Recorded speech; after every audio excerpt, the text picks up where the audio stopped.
প্রথমবারের মতো প্রবাসী বাংলাদেশিরা পোস্টাল ব্যালটের মাধ্যমে যাতে তাদের ভোটাধিকার প্রয়োগ করতে পারে সে লক্ষ্যেও সরকার কাজ করছে। আমরা প্রবাসীদের কল্যাণে কাজ করছি। আমার অনুরোধে সংযুক্ত আরব আমিরাত সাজাপ্রাপ্ত 57 জন সহ অন্যান্য বাংলাদেশিকে মুক্তি দিয়েছে। এইসব বাংলাদেশি যাবজ্জীবন কারাবাসের ঝুঁকি নিয়ে ফেসিবাদের বিপক্ষে প্রতিবাদ করেছিল। বাংলাদেশিরা এরকম প্রতিবাদ আরও অনেক দেশেই করেছেন। আমরা তাদের প্রতি কৃতজ্ঞ। কয়েকদিন আগে বাকুতে সংযুক্ত আরব আমিরাতের প্রেসিডেন্ট জনাব শেখ মোহাম্মদ বিন জায়েদ আল নাহিয়ানের সঙ্গে আমার কথা হয়েছে।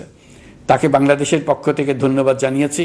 তিনি বলেছেন বাংলাদেশের জন্য যে কোনো সাহায্য লাগলে আমি যেন তাকে জানাই। প্রবাসীদের কল্যাণে আমাদের সরকার সম্ভব সব ধরনের উদ্যোগ গ্রহণ করে যাচ্ছে। আপনারা জানেন মালয়েশিয়ার প্রধানমন্ত্রী আনোয়ার ইব্রাহিম সম্প্রতি বাংলাদেশ সফর করেছেন। 18,000 বাংলাদেশি যারা সব ধরনের আনুষ্ঠানিকতা মেনে চলার পরেও স্বৈরাচারী সরকারের অব্যবস্থাপনার জন্য মালয়েশিয়া যেতে পারেন নাই, তিনি তাদের জন্য মালয়েশিয়ার দ্বার আবার উন্মুক্ত করার আশ্বাস দিয়েছেন। এই লক্ষ্যে আমরা কাজও শুরু করেছি।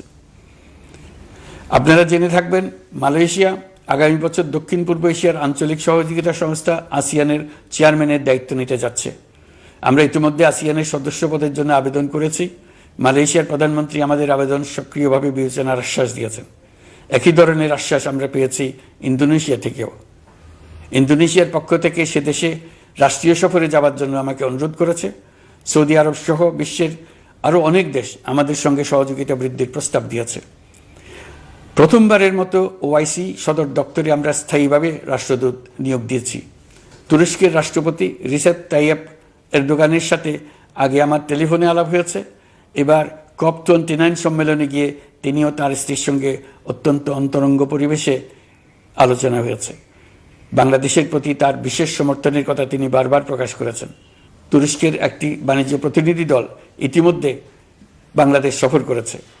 তুরস্ক এদেশের সঙ্গে অর্থনৈতিক সম্পর্ক উন্নয়নের জন্য টার্কিশ ইনভেস্টমেন্ট অথরিটি বা তিকা একটি অফিস ঢাকায় স্থাপনের জন্য ঘোষণা দিয়েছে।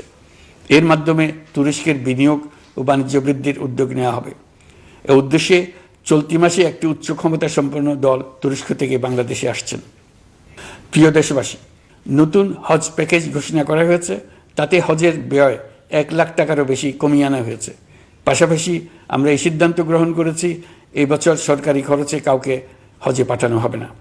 কারো কাছে স্বপ্ন পূরণ, কারো আনন্দের উপলক্ষ, আবার কারো জীবন পাল্টে দেওয়ার মুহূর্ত, কখনো জীবন বাঁচাতে সর্বোচ্চ গতিতে উড়ে চলা, কারো আবেগের শেষ মুহূর্ত, আপনজনের শেষ বিদায়ে শামিল হওয়া।